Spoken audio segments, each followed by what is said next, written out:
Hello,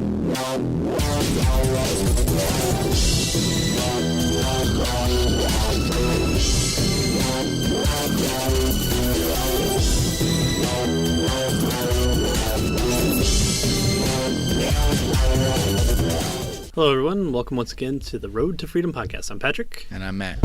And today is the final chapter, although not the final thing that you could say on the non-aggression principle as it relates to foreign policy, the state of military, I don't know, the kind of a general catch-all. Foreign policy is going to be the kind of umbrella. But we can definitely talk about that or foreign aid and the United Nations and a bunch of other stuff. So that's what we're going to be talking about today with this. So I think that foreign policy is probably one of the most important things that a libertarian brings to the table, because you have whatever party is in control, you have to be the opposite. So when Bush was in office, you see rioting in the streets for, against the war once it became super unpopular, at least for the left. But then once Obama took office, you have zero. Mm-hmm. And then once Trump's back in office, well, the only time that the press ever says that he does anything presidential is when he's bombing countries illegally. Yeah. So that should tell you that the state, with the help of the press, still just gives passes for illegal foreign wars. And we just tend to continue to really fall in that cycle.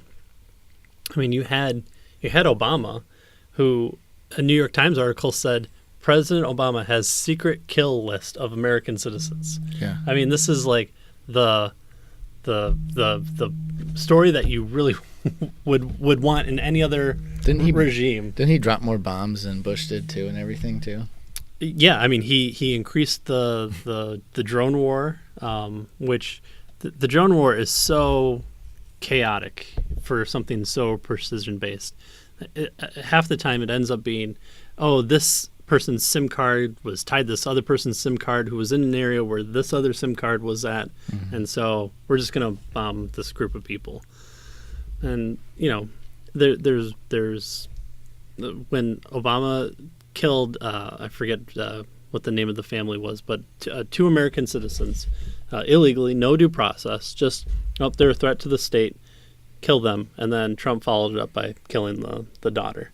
So we seem to have come at a junction where both the left and the right agree on exactly what to do, and it's the wrong thing. Yeah. So anytime that you see both main parties in America agree on anything, it's probably the wrong thing. But I mean, this isn't just a new policy with Trump and Obama and Bush. They definitely exacerbated it. They have new toys, but this has been an issue since Washington with the Whiskey Rebellion, using state troops to go in to break up a state issue. Mm-hmm. You have William Randolph Hearst, who started yellow journalism, who said, you provide me the stories and I'll provide you the war. I mean, he exacerbated the Spanish-American War to something that we didn't fight. Yeah. You had Teddy Roosevelt with the Rough Riders, who pretty much just slaughtered Cubans for no particular reason other than it's a bunch of rich guys who wanted good war stories. Yeah. And you have this throughout history. I mean, World War I, it's the German U-boat sunk the Lusitania, and it's awful and terrible. But at the same time, they were carting war goods using civilian transport troops. So, I mean, we're not really in the war, but here's something that we really need to get us in the war, and we're gonna put innocent lives in danger.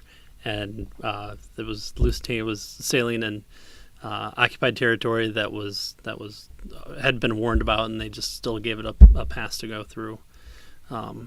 So intervention, America's always attempted to intervene militarily in its since its early infancy. It's just now we seem to be the only superpower left, and now we're the policemen of the world.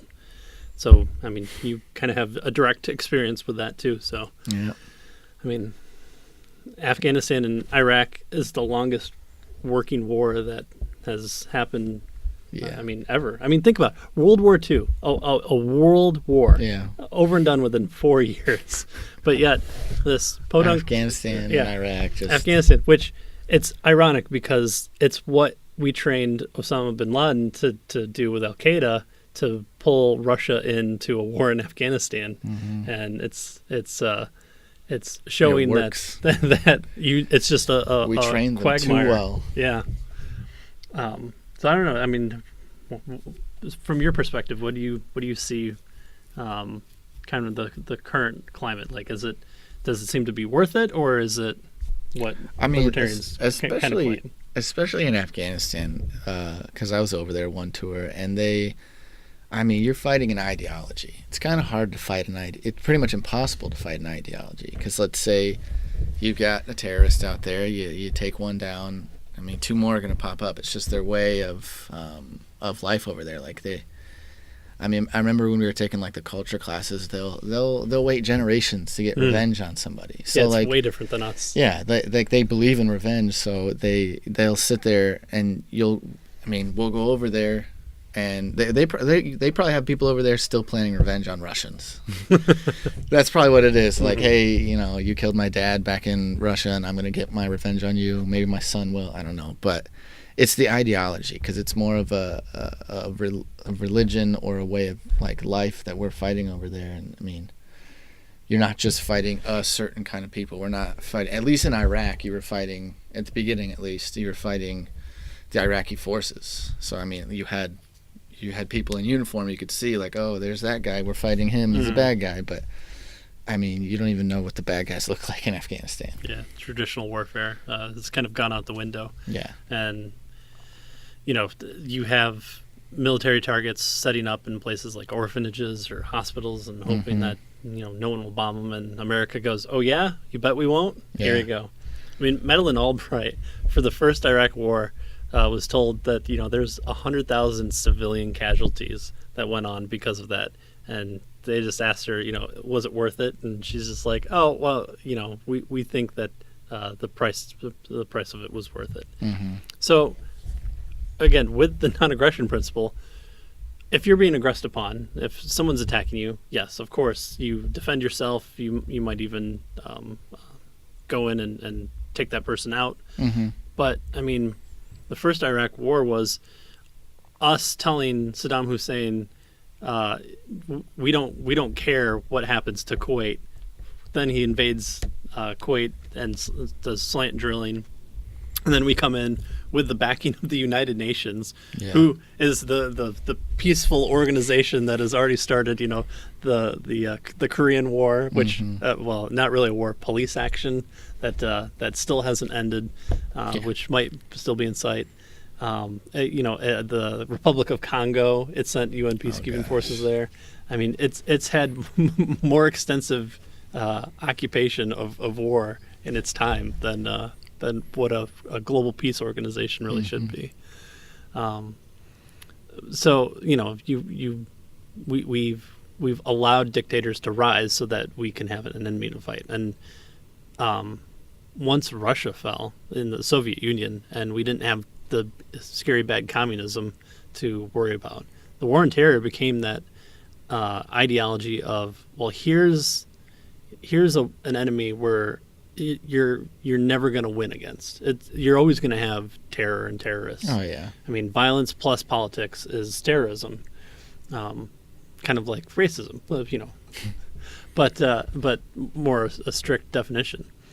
But we seem to desire that enemy so that we can grow our spending budgets.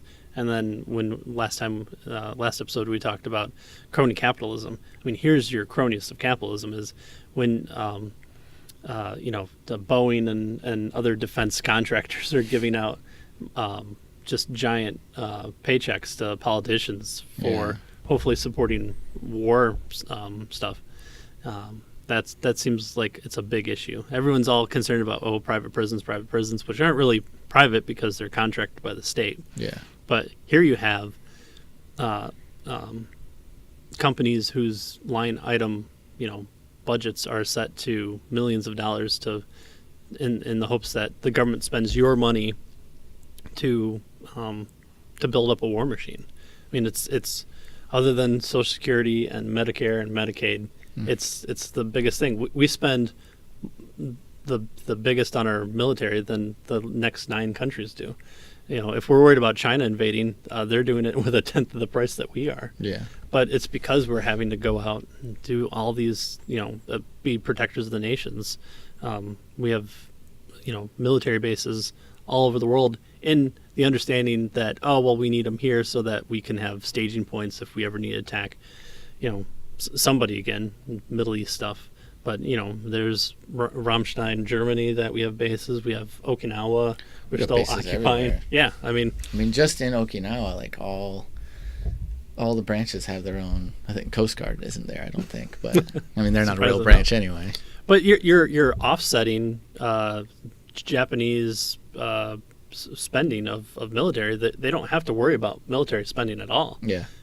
First of all, it's illegal for them still. Yeah, they get a defense force. Yeah. That's all they're allowed. Yeah. But there's no. They're protected by United States. Mm-hmm. So they don't have to worry about too much anything. Not that they really want to do anything anymore. But you never know. You could have another invasion of China, which might turn out to be a fun thing. Yeah, it could. So yes, when you're aggressed upon as a nation, let's assume that we're not anarchists, even though that'd be wrong.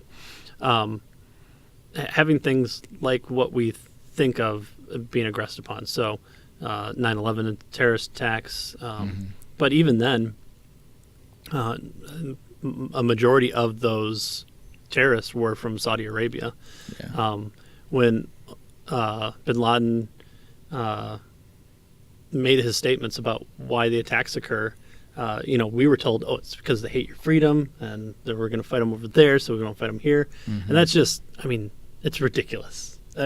Yes, there are the radicalized people that view America as the great Satan that needs to die, but bin Laden's statement was he's attacking us because we have bases in Saudi Arabia and other places of Muslim occupation or Muslim territory, and so he was very happy when Bush got elected because he needed that cowboy person that would come in and pretty much start stuff, and so that's why he attacked. Yeah, because there's one thing like with World War II and everything like that. Japan attacks Pearl Harbor and everything like that, so we aggress back upon them, and but it's different in an unconventional warfare because bin Laden was behind, had a hand in the 9/11 attacks and everything like that. But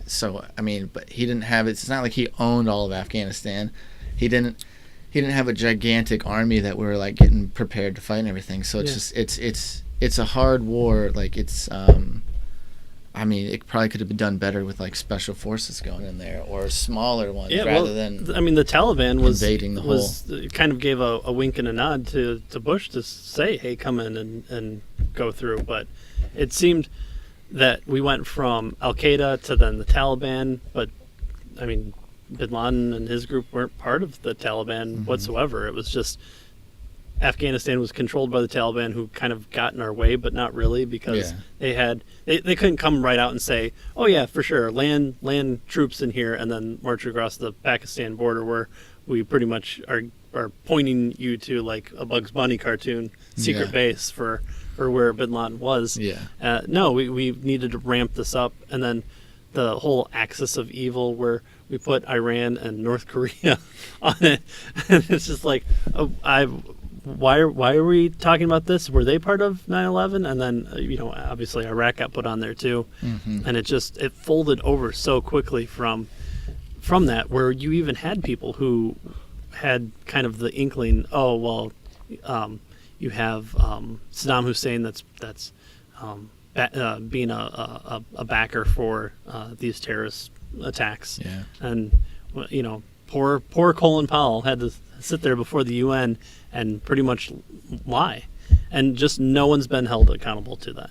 Yeah. So when we talk about the non-aggression principle and libertarian principles and why foreign policy is kind of the biggest factor, it's because you can have the powerful elite sit before an entire world court and present evidence that is false and lies and manufactured, and you can get into a 18-year war because of it. So that's where we definitely should not have been there that long. Yeah, I mean, first of all, it's hard enough to find one guy with so many caves, and like we said, we find out later he's in Pakistan. Yeah. So he just jumped the border real quick. He could have done that instantly, and we were just in Afghanistan chasing our tails. I don't know. It's just quite a while. I think we should listen to what's his name, Eric Prince's new thing he wants to do. He was just in an interview not long ago with Stossel, where he's saying he can go in because I don't think. Oh, the guy from Blackwater. Yeah, I don't think he. I think he sold off Blackwater just because his name got sullied. Yeah, I think everyone shady things. Yeah. Whatever.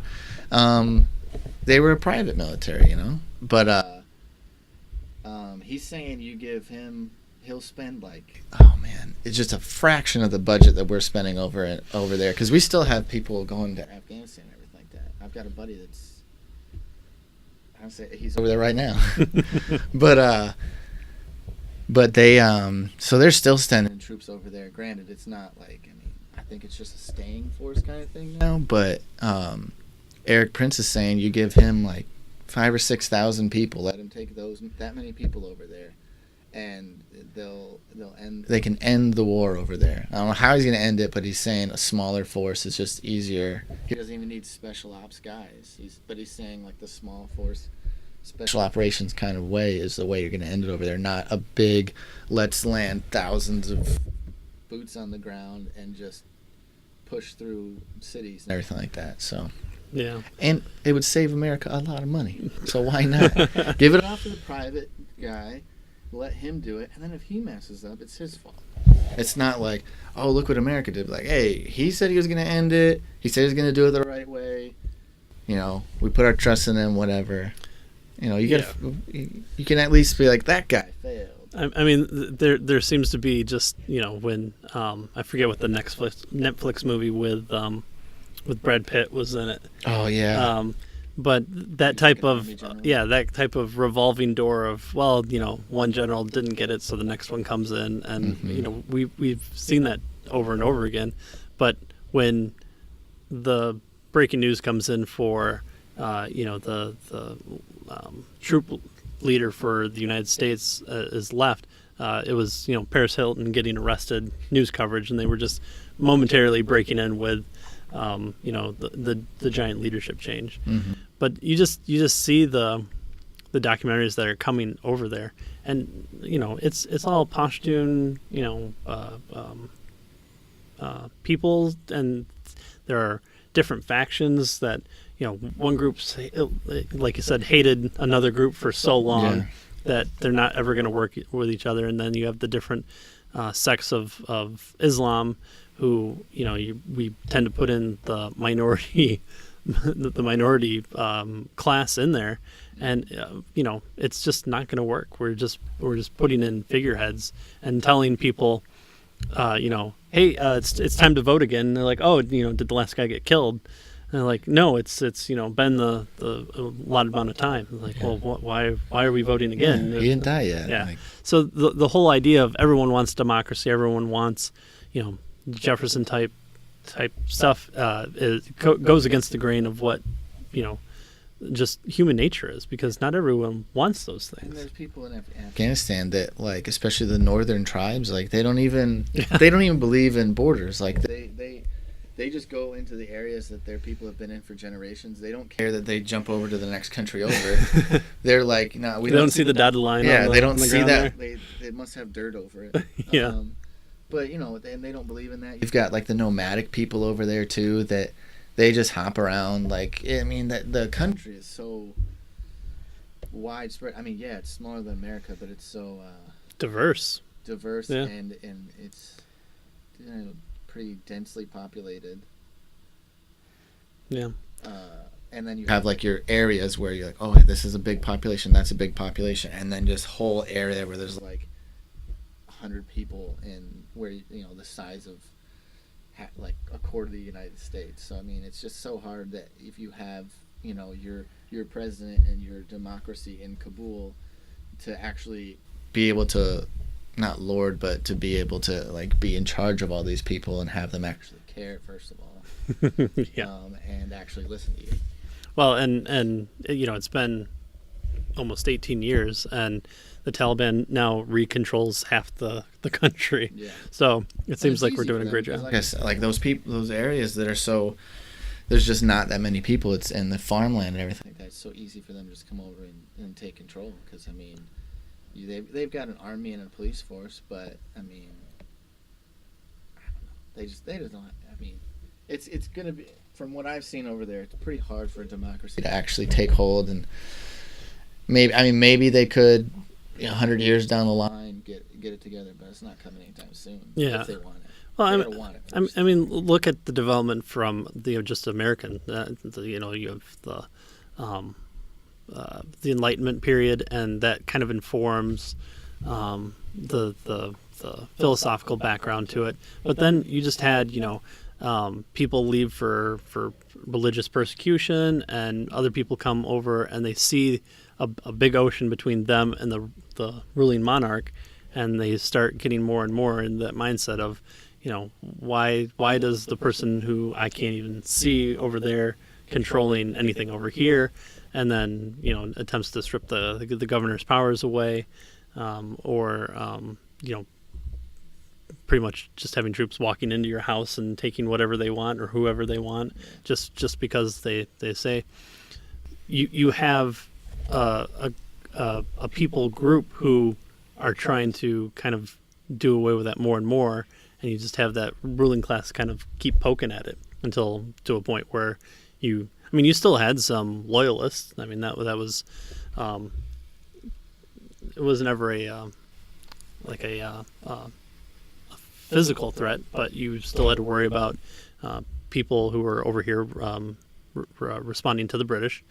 But you still had a philosophical mindset from the Enlightenment period and from a religious perspective that kind of backed that separation of the state from what we were trying to do, and kind of stay out of our business. And we ended up, a 3% tax rate in tea, coffee, and stamps, and it set off the powder keg.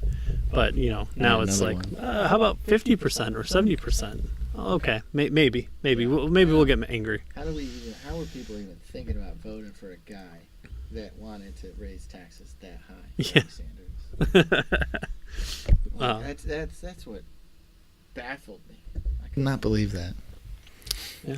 It's all the young kids that don't know what taxes are yet. Right, which is theft. Yeah.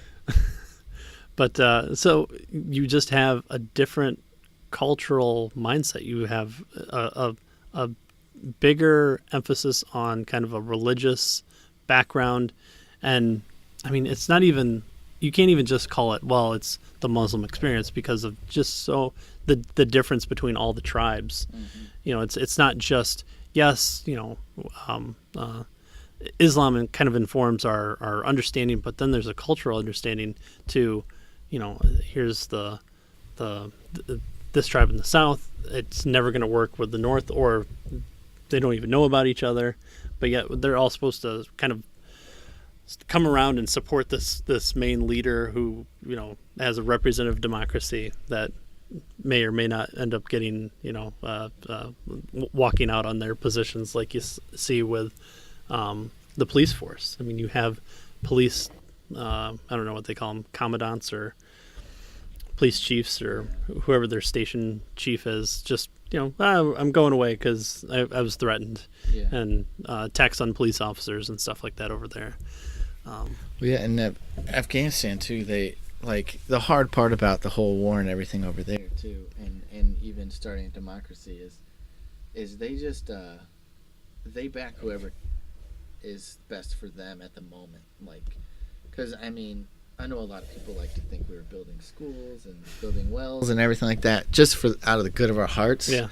But there was something behind it every time, because if you gave this person a bridge to get across the canal so they had a less route, like, then you'd probably get them on your side and they'd give you the information you want on the Taliban or whoever else is in the area. But the Taliban comes in and threatens them and scares them enough, they'll just jump back over to the Taliban side, or the Taliban offers them money. So I mean, dealing with the people like that too, where they're only going to back the person who benefits them the most at that moment, not even in the long run. Just right then, this person is giving me the most, it's benefiting me, so I'll back this person. I mean, and then you try to turn that from war. Now let's try to start a democracy and have this person in power for 4 years or 5 years, whatever they choose over there. And this person might be right now, but I don't like him anymore, so I'm not going to listen to him anymore. We're going to just go back to being our own tribe, because every town has like the town elder who's like the head honcho of their little town. And I mean, you could have a town right here, and you've got like a town 200 yards away that has a different town elder. So I mean, the fact that you have that everywhere too is like, good luck getting all the town elders and to agree to everything, and then even have them agree with a giant. They've been doing it that way for so long that, I mean, it's just well, and when all you have is your family, your crop, or your animals, or your small business, depending on what region you live in. I mean, that's your main priority. Yes, it's nice to talk about Jeffersonian freedom and what does being endowed by your creator with unalienable rights. That those are good things to think about for our perspective, especially now that if we're going to talk about privilege, that's the privilege you talk about, is we have the ability, the freedom to the time and the energy where we're not being constantly bombed or having our family threatened by two warring people groups like the United States military, who was also our friend before, but then allowed the Russians to come in. But then, so these people have seen war, and so they're when you're constantly in that state of agitation, you're of course going to go towards the group that's going to kind of give you the least amount of grief. Yeah. But going back to these false entanglements that we seem to get. I mean, even Vietnam too. I mean, you have the oh man, I was just looking up yesterday. Now I got to look it up. What is it? What? The Gulf of Tonkin. That's what it is. Oh, Gulf okay. of Tonkin. So we say that we're being attacked by the North Vietnam, and instead we're shelling them. And when they happen to fight back, we get angry at them, but they're not fighting back in this instance. And all of a sudden now we have a pretext to war.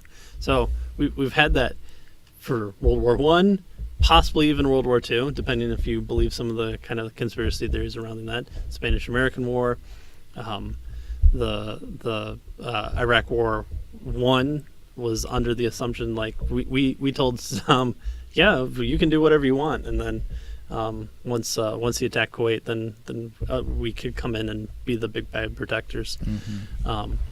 And we see that with Iraq, and we're even seeing that with Yemen. I mean, we're backing Yemen, which is Saudi-led, where it's causing 100,000 people, including children, to come down with cholera, and you have the biggest influx of the biggest cases of cholera coming up, where it's just no access to clean water, and that's just because Saudi Arabia keeps bombing these people and taking out their resources just to try and quell a rebellion that's been going on for 3 years now. Yeah.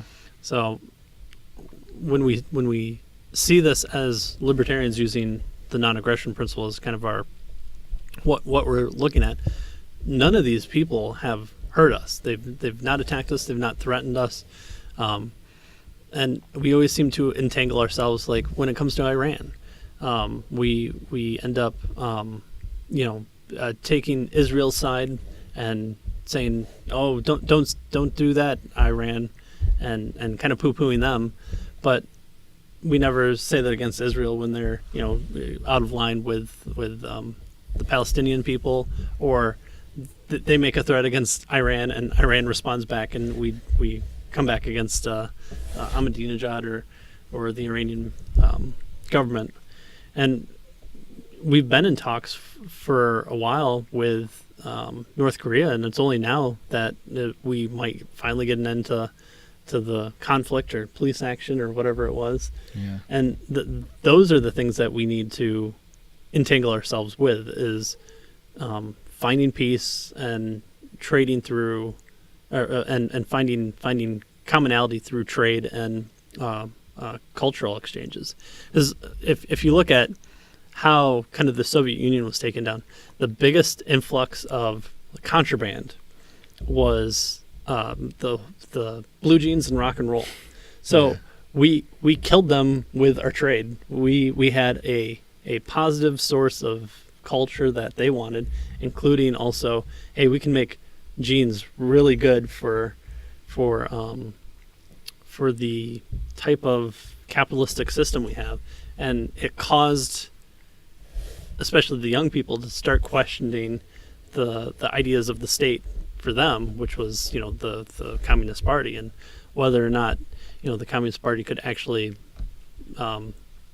fulfill the promises that it makes. So much so that even the communists had to go through American catalogs to figure out what prices were, because they couldn't obtain what true prices to be in competition were on the marketplace to have some semblance of an economy. Because by just solely relying on farmers, you're not able to feed a giant country with giant land masses and all those political prisoners and you had the heads of state seem to kind of mirror that whole Orwell Animal Farm. Yes, we're all equal, but some are more equal than others. Yeah. So we've seen the state, and it's not just ours. We can look at Rome. We can look at France. We can look at the empire of England, and all these places fall because they're overstretched. They take on too much territory. They take on too much debt. The alliances that they entangle with themselves eventually break down. I mean, if you even go back to Hannibal attacking Rome, that was Carthage attacking Rome for something that they extended out to Africa with, which isn't too far away if you look at it. But I mean, it's not Italy. Yeah.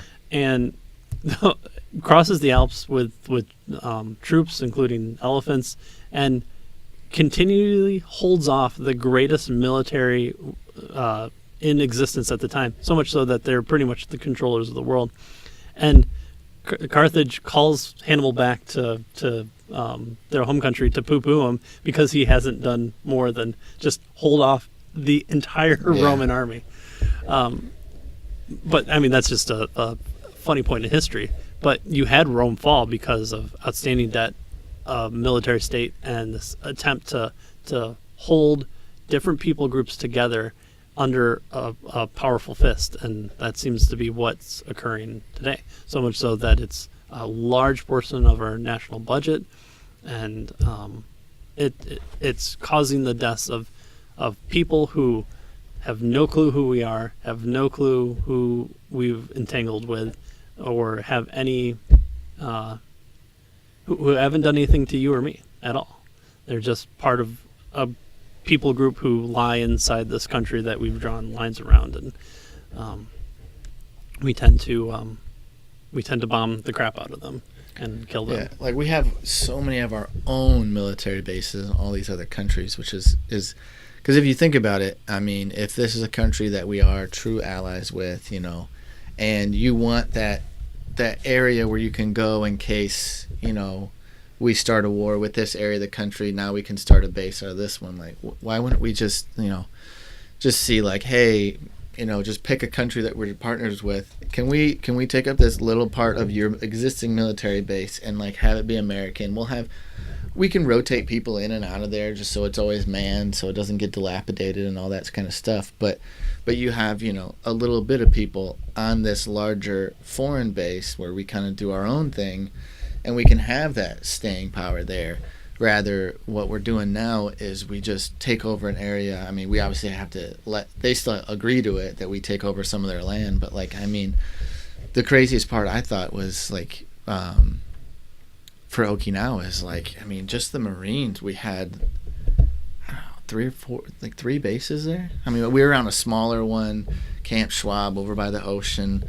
And then, I mean, there was Camp Hansen, another one. Like, I mean, you got these, they call them camps, but they're bases, and they're all like on just one island. The Marines, let alone, just had a few of their own. Where it's like, I mean, if we wanted, we could run with one on Okinawa if Okinawa was still cool with it. And Japan's like, yeah, you can have that. And I don't know. It's just crazy to me on how many military bases we have. Or how about Gitmo? I mean, we have a Cuban Missile Crisis. We weren't even trading with that. Like, we're right there. Wasn't even in Cuba.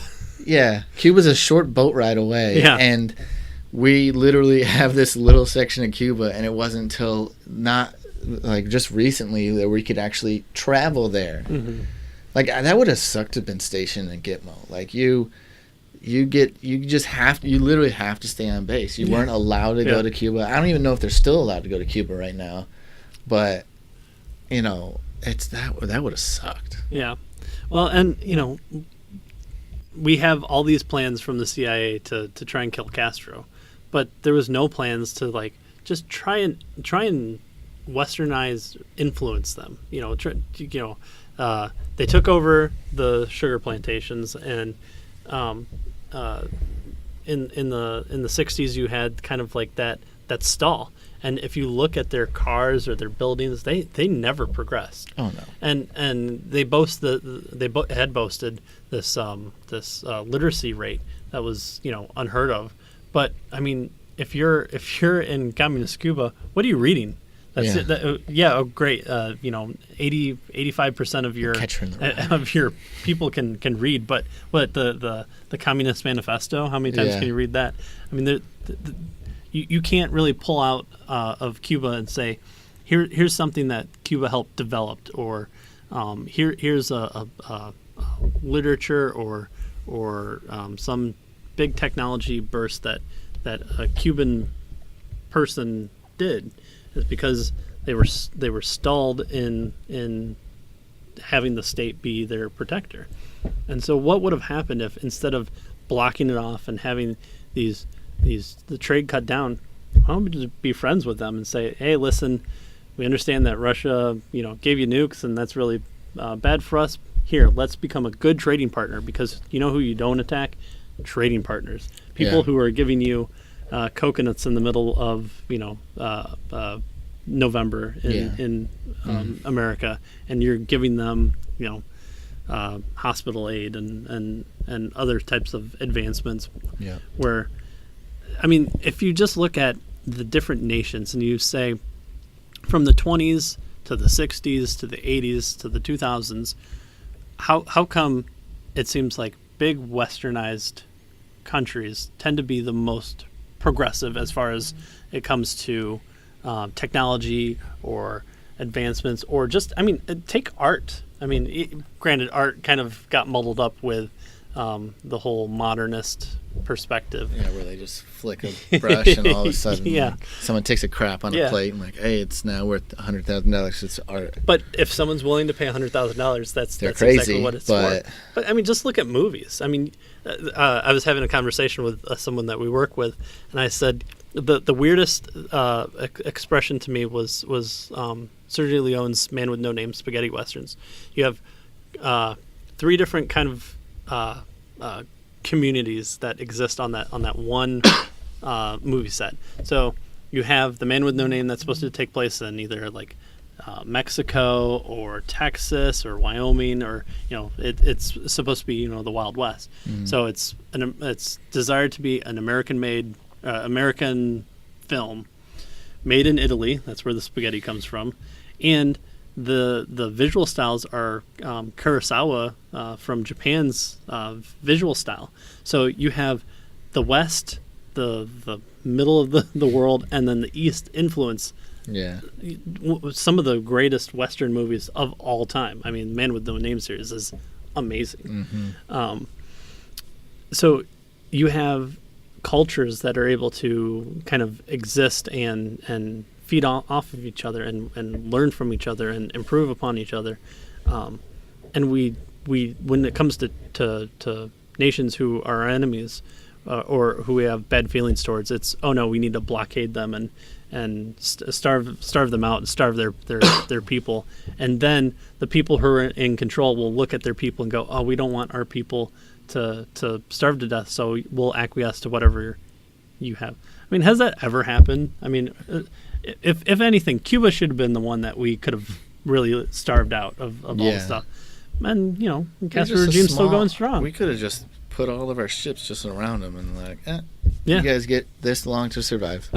But instead, Kennedy, the Kennedy brothers, sit down with Russia and reach an agreement where they pull out missiles that are sitting on Russians' borders and could be attack operational, and they remove at least maybe not the nuclear stuff, but the nuclear launch capabilities. So there you have talking and trade and things that should have happened, and it seemed like the military wing, especially during Kennedy's era, wanted just war and war and war. And you saw that with Vietnam as well. Well, yeah, and like the whole trying to westernize it kind of thing too, and do them by trade. Like you got people that in South Korea that are able to like sneak people in North Korea, just videos of like what South Korean life is like, even or cheesy soap operas. Yeah, it's like cheesy soap operas, South Korean soap operas and stuff like that, and that gets these people so like excited about an opportunity to live in that kind of place where they're willing to like cross minefields to get into South Korea. So like, I mean, I know it's got to be pretty tough with Kim Jong-un in power, but you just like try to open trade up, try to get more westernized things. I mean, he's such a dictator that likes such a closed off area that it's going to be tough, but you can see it right now where Trump's actually, it seems like, is slowly being able to like kind of poke into that, and I mean, if we could just open trade at least a tiny bit with them, it's like we could get their people to just kind of open their eyes too and be like, wait, the world's not like this. Or how about that the person that probably did the most for international relations between North Korea and America is Dennis Rodman. Yeah. Have you seen that documentary? Yeah, with Vice News back in the day when Vice News used to be, not awful. Yeah. And tell us that white people were ruining everything. But yeah, I mean, you have there you go. There's how you get it. More Dennis Rodmans. More Dennis Rodman. There was the rumor that the largest movie collection in the entire world, especially of Western movies, was Kim Jong-il, and great, use that. Talk about film and movies. Let's open it up. Yeah. Get somebody like Dennis Rodman to go over there and like befriend them. Yeah. And like, because I mean, they were able to bring other pros like that, because Dennis Rodman does a little basketball tour. They brought other pros where they actually came in. We weren't allowed to see. Did they show the actual basketball game? They showed some of it. Yeah. Some of it, but like you were able to get Western people in there, and all like Granted, what I heard is everyone in attendance was like hand-picked kind of thing, but still, all these people are seeing, basketball. So it starts with basketball, and then you take another step and another step and another step, and now, I mean, you've either got a dictator losing power, or you've got at least their people revolting. I don't know. Well, and who knows where it goes from there? But I mean, just think if all you've known in your entire life is America bad, and you're not old enough for the Korean War, and you see for the first time ever a giant black person that you probably never knew ever existed, and you're seeing him do odd things with a basketball. I mean, maybe that's the thing that turns it, or it's just conversations that you have that opens it up where you don't have to be distrusting anymore. And America and Korea have a lot to distrust themselves with, and we saw that with the Soviet Union. They tried to show their people, say it's of mice and men, or right, I think of mice and men, to show what extreme poverty in America looked like, and it backfired on them because it showed even the poorest person with a car. So, when Boris Yeltsin comes over and visits a grocery store, and he goes back home and sees, a grocery store that has nothing but Soviet allowed products, but then he comes over here and he sees just the wealth. Like, if you ever go into a grocery store, I sometimes do have religious experiences in grocery stores where I'm like, I can get an avocado anytime that I want because of the trade that's occurred here, and I can get it not for $80,000, but for like $1. Yeah, and you can go down the international aisle in Meijer, and you can get Dutch cookies, you can get Japanese noodles, you can get all this other stuff but year just round. reaching across 2 aisles. Yeah, like So maybe if we reach across aisles. Yeah. Ooh. Republicans and Democratic. So those are the type of things that we can foster and encourage. And there are communities out there. There are like with North Korea, there are groups out there who are designed to sneak in flash drives to show just random cheesy soap operas. And I think a lot of people in power hate that because it's not I read the works of Shakespeare and I got enlightened off of it. No, I saw a makeup lipstick on this extra in the background here, and I like her dress. So I'm gonna flee the country that that has starved out my grandparents in a great purge because they hate the farming community. Or they see the pizza in the background. They're like, oh, I want a pizza. Where do you get pizza at? South Korea. I mean, I've seen documentaries, and it's so sad to see North Korean children come over to be to South Korea, and you watch them play soccer with the kids, and you're like, oh, they got like older kids to mentor them. Nope, they're the same exact age. They're just so much shorter. They're malnourished. I mean, you saw that with communism in Russia. You saw it in the 60s with China. And now China, I mean, look, they're a world player. And how are they a world player? Economically, and they have to be capitalist in that regard. They have to allow private property. Export, smog. Literally an export. So, I mean, those are the things that we should encourage and foster if we want to affect change on that scale. Is befriend, trade. We just don't need to make alliances. And don't have embargoes and tariffs. Just wide open free trade. Yeah, and maybe our enemies, they're the ones that we charge less on. Yeah, because it's like, hey, we want to foster this relationship with you, as you would any market. Or it could be like, hey, look, we have this wide open free trade with England. And, North Korea, you were once an enemy, but guess what? You get wide open free trade, too. We aren't going to charge you to bring any of our items in. You don't charge us to bring any of your items into us. Like, I just still don't understand why we charge those. Yeah, like, I mean, just with North Korea, the way you charge those is you just say, hey, it's going to cost us this much to ship it over to you. So we can't sell it to you at cost, obviously. Well, and who's doing that, though? It's just like when we buy anything at like Meijer. for example, we just brought them up earlier. I'm not expecting to go there. I mean, I can go there and buy eggs, a whole dozen eggs for like $1.50, but I'm not expecting them to sell it at cost. Like they obviously got to make something, so maybe the eggs cost them like 75 cents, and they're like, well, we need to make some money for trucking it, packaging, all this other stuff. There, $1.50. Like that's how we Well, and also make the money off of trade. Applying government regulations to it. Yeah. So government regulations. So it's let's say it's the North Korean farmer who's got the chicken, who kills it, wants to sell it to me.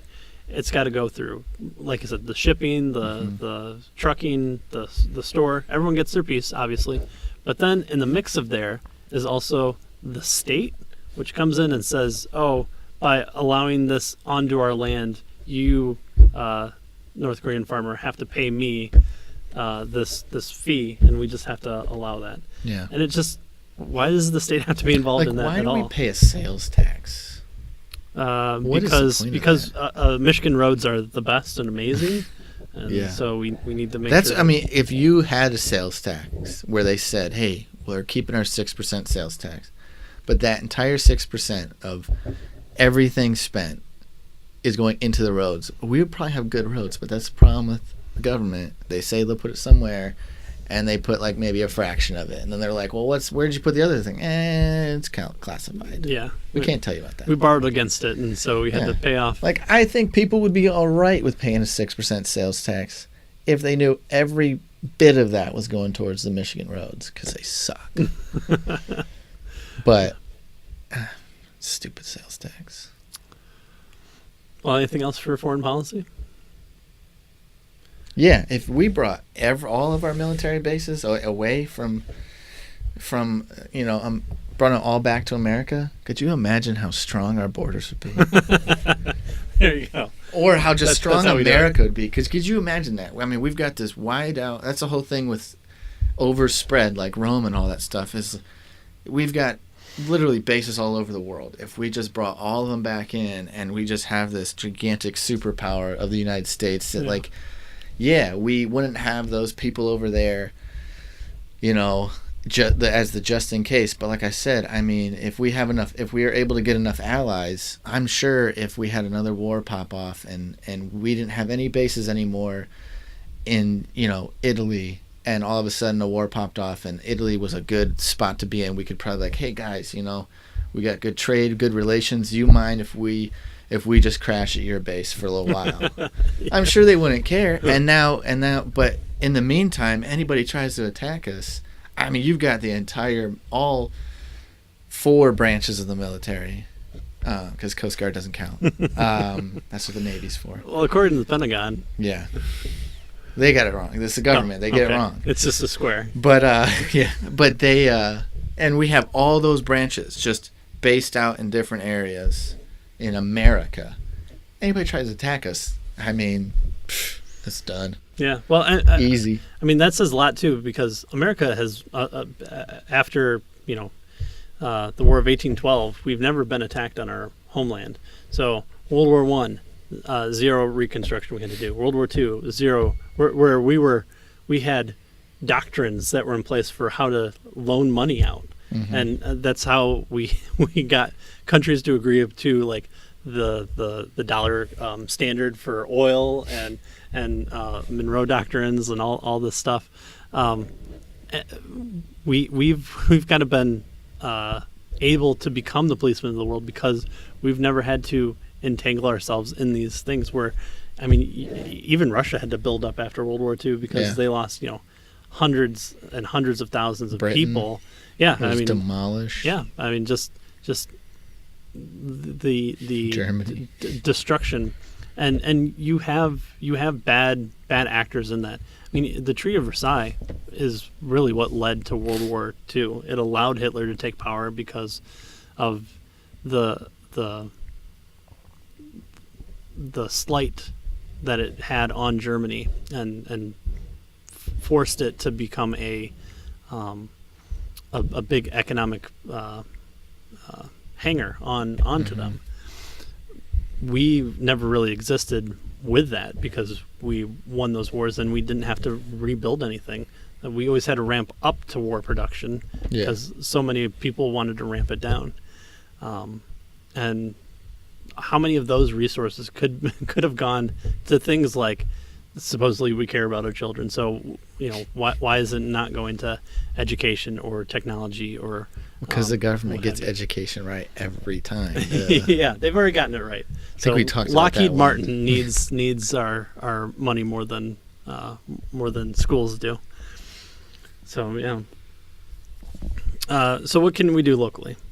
We can speak out against illegal wars. We can support people who are trying to remove war powers. Thomas Massey, Justin Amash are currently, as of this taping, are trying to remove the presidential war powers, which the act of declaring war should reside in Congress,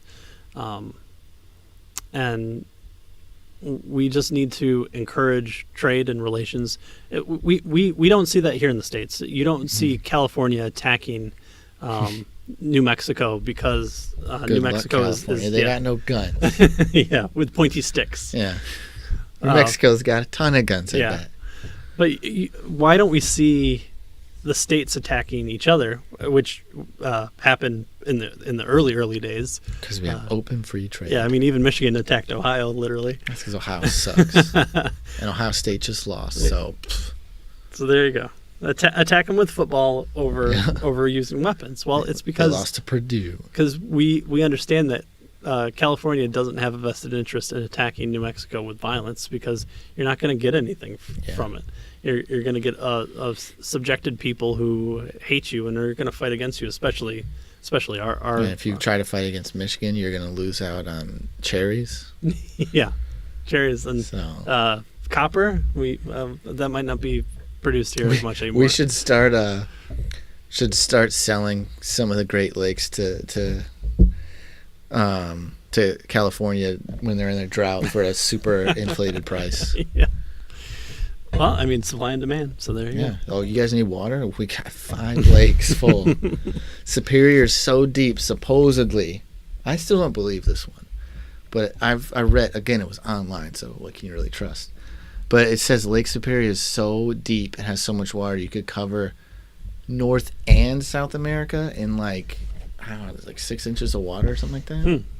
So you're saying it's by far the superior of the lakes. Superior Lake. That's Maybe probably that's what why it they is. named it that way. Yeah. They're like, man, this thing right here could cover North and South America in a little bit in a puddle. So it's going to be the Superior Lake. There you go. So yeah, that's it for foreign policy and our series on the non-aggression principle. Time's over. Yeah. So next episode or two, we're going to be looking at possible argumentation against the non-aggression principle. And after that, I have no clue what we're doing, but we'll figure something out. We'll get like a dartboard, put things up there, and just throw something at it. We'll blame everything on the state, because that's just, it's probably true. And the government, just the federal government's the worst. All right. Well, as always, live radically and live free. And privatize it. And open free trade.